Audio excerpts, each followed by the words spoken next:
Noam, Nadia, qui sont les candidats du Parti Socialiste à Fontenay de m'avoir invité. Et puis je vois quelques camarades que j'ai toujours plaisir à revoir dans cette ville fort sympathique, à la tête de laquelle se trouve une majorité qui s'est homogénéisée avec le temps. Certains l'ont déploré, mais un des intérêts majeurs de nos petits échanges, c'est aussi d'évoquer des sujets de fond. Et ce soir, le débat sur une question ô combien importante que celle du logement nous permet en effet d'envisager les perspectives qui sont les nôtres, les perspectives communes, et puis la vision que le Parti Socialiste, nous autres plutôt socialistes, avons sur des sujets importants. Il y a deux choses que font systématiquement les orateurs, qu'ils soient brillants ou pas, avant de prendre la parole. C'est d'abord de flatter, et ensuite de discuter des conditions même du débat. Flatter, ce n'est pas commettre quelques flagorneries, et je vais commencer donc par une félicitation. C'est celle qui revient à Marie-Noël, puisque je suis de ceux qui, à chaque fois qu'il a l'occasion de l'entendre, est tout à fait honoré d'être intelligent avec elle. Il y a quelques orateurs, quelques personnes qui font l'activité politique et qui font de l'activité politique une activité de sens. Déjà parce qu'ils ont une vision du débat qui est pédagogique, qui est claire, d'un débat qui est pourtant compliqué, puisque le sujet du logement est quelque chose d'extrêmement sinueux, torturé, difficile d'accès, et que une des difficultés pour nous de réussir à faire se mobiliser les gens autour de ce sujet, c'est qu'il est très technique et que en permanence les techniciens travaillent à vraiment encore plus technique. Et ce que fait Marie-Noël, si j'ose dire, à chaque fois que je l'entends, je suis extrêmement frappé par ça. C'est de nous rendre un peu plus intelligents ensemble. Voilà. Et ça, c'est suffisamment rare pour être noté, et d'ailleurs vous avez noté que c'était très rare. Mais une fois que je vous ai dit ça, je veux dire aussi un petit mot des conditions du débat, et non point que j'ai à l'égard de celui-ci l'idée que les mots viendraient à me manquer, mais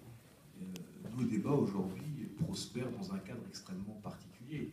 Il y a celui effectivement de ces événements desquels aucun discours politique, si j'ose dire, ne peut s'exonérer. Et puis il y a ces conditions particulières d'un nihilisme ambiant,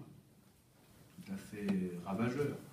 d'un nihilisme tout à fait particulier, puisqu'il amène à se voir amalgamer des causes qui pourraient, semble-t-il, être opposées, qui sont naturellement très opposées, des groupes sociaux qui le sont tout à fait naturellement, et qui, finalement, embrassent des perspectives de régression en faveur d'une extrême droite déjà prête, plutôt prête à tout, et en laissant l'idée que si ce n'est pas l'extrême droite, ce sera la droite qui, elle, est déjà prête. On a donc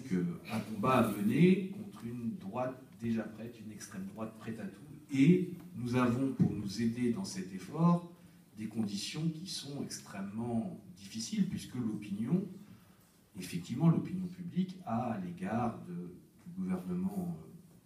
et de notre président de la République quelques griefs. Et c'est, ma foi, tout naturel que d'en avoir, mais nous sommes dans une situation qui est extrêmement compliquée sur le plan mondial, sur le plan des politiques économiques qui ne sont pas extrêmement coordonnées en Europe. On a des difficultés et il y a des impacts très très forts en termes d'emploi. Donc, dans ce contexte-là, qui est un contexte économique extrêmement défavorable, et dans un contexte de nihilisme qui prospère dans une société, les valeurs dont Marie-Noël parlait au sujet de leur caractère républicain semblent nous échapper, semblent avoir du mal à définir ce fameux mot de vivre ensemble autant que nous le souhaiterions. Eh bien, des débats comme ceux qui tournent au sujet de la question du logement viennent finalement récupérer à eux un un certain nombre d'amalgames, d'angoisses, de problématiques, de projections sociales. Et c'est vrai qu'au sujet de ce mot, dont on peut estimer qu'il est malheureux ou heureux, mais en tout cas, effectivement, il recoupe, et c'est utile de le réfléchir comme cela vient d'être dit, il recoupe une véritable violence réelle du terrain. Ce mot d'apartheid traduit bien, finalement, l'idée que l'on se fait en termes d'angoisse au sujet d'un certain nombre de quartiers populaires. Il n'en demeure pas moins que la question du logement est éminemment la question que la gauche doit résoudre. C'est-à-dire que plus encore que la question de l'emploi, qui est extrêmement liée et corrélée à un contexte politique mondial, sur lequel on ne peut jamais grand-chose, même s'il y a des leviers qu'il faut déterminer, la question du logement est une question qui ressort clairement aux prérogatives de puissance publique. Et la production anormalement basse de logements sociaux, notamment, et de logements en général, dans ce pays, doit effectivement beaucoup aux politiques de droite qui ont été menées jusqu'alors et qui ont réellement sapé la production de logements, mais nous ne comprendrions pas que nous, à gauche, nous n'ayons pas sur ce sujet une marque de fabrique, une vision, une avancée, et que sur ce sujet, nous ne réalisions pas des progrès qui sont les progrès que nos concitoyens attendent. Donc il faut effectivement expliquer dans des conditions qui sont extrêmement difficiles, mais il faut aussi démontrer dans des conditions qui le sont tout autant. Et un des intérêts de ce débat, c'est aussi de produire à la fois de la pédagogie, mais aussi des concepts, de travailler à redéfinir des concepts, de continuer à nous permettre collectivement d'appréhender la réalité sociale et politique de ce pays avec des lunettes, avec des visions qui ne soient pas celles qui doivent trop aux régressions, aux réductions, aux faiblesses, aux médiocrités, aux ressentiments, bref, à tout ce nihilisme qui vient et qui nous empêche de penser et de voir les choses comme nous devrions les voir. D'abord, effectivement, cette droite a menacé cette politique du logement d'une manière qui est tout à fait catastrophique et tout à fait préjudiciable à ce pays. Et puis, nous avons essayé de mettre en place un certain nombre de dispositifs qui ont vocation à réguler, dans un sens plus favorable, l'offre de logement, à permettre que la production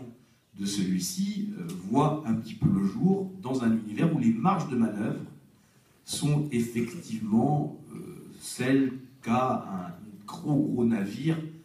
par période de tempête, si j'ose la métaphore. C'est-à-dire que sur un sujet comme le logement, effectivement, la visibilité, la réussite des politiques publiques requiert des temporalités qui sont bien plus longues que celles qui sont celles des exigences médiatiques du quotidien, des faits divers qui font diversion, bref, de tout ce qui nous empêche de penser la politique dans sa durée, dans sa permanence, pour pouvoir l'apprécier, la mesurer dans sa dimension réelle. Il y a donc au sujet du logement beaucoup de sentiments, beaucoup de projections, beaucoup de fantasmes, beaucoup d'idées, et je veux revenir sur cela plutôt que de vous en parler